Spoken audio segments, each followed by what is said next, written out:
జై శ్రీరామ్. ఇవాళ జర్నలిస్ట్ సిద్ధుపై ఒక అక్రమ కేసు పెట్టడం జరిగింది. గత బీఆర్ఎస్ ప్రభుత్వ హయాంలో హిందువులపై ఎన్నో అక్రమ కేసులు జరిగినాయి. మళ్ళీ ఇదే కాంగ్రెస్ మళ్ళీ ఇదే పునరావృతం చేస్తుంది. మరి హిందువులపై ఇంకెన్ని అక్రమ కేసులు పెడతారు? మరి హిందువులపై అక్రమ కేసులు పెడితే నామరూపాలు లేకుండా పోతారని చెప్పి నేను ఈ సందర్భంగా తెలియజేస్తున్నాను. జర్నలిస్ట్ సిద్ధు ఒక టెంపుల్ విషయంలో అక్రమకు గురవుతుంది, ఒక హనుమాన్ టెంపుల్ ఓల్డ్ సిటీలో అని చెప్పి ఒక వీడియో చేయడం జరిగింది. మరి దానిపై ఏమన్నా అభ్యంతరాలు ఉంటే పోలీస్ శాఖ వారు అతన్ని పిలుచుకొని మరి దానికి డీటెయిల్ తీసుకోవాలి. దాని గురించి తెలిసినది ఏమన్నా విషయం ఉంటే తెలుసుకోవాల్సింది పోయి ఒక జర్నలిస్ట్ పై అక్రమ కేసు పెట్టి మరి ఆ జర్నలిస్టులని అరెస్ట్ చేస్తా అని చెప్పడం ఎంత మటుకు సబబు? మరి పోలీస్ శాఖ వారు ఆలోచించాలి. ఈ యొక్క ఇట్లాంటి ఇష్యూస్ అయితే మాత్రం మొత్తం హిందూ సంఘాలు హిందువులు అందరూ కూడా కదిలొస్తారు.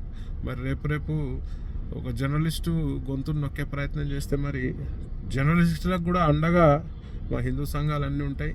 మరి నేను దీన్ని తీవ్రంగా పరిగణిస్తూ మరి ఈ యొక్క కేసుని వాపస్ తీసుకోవాలి.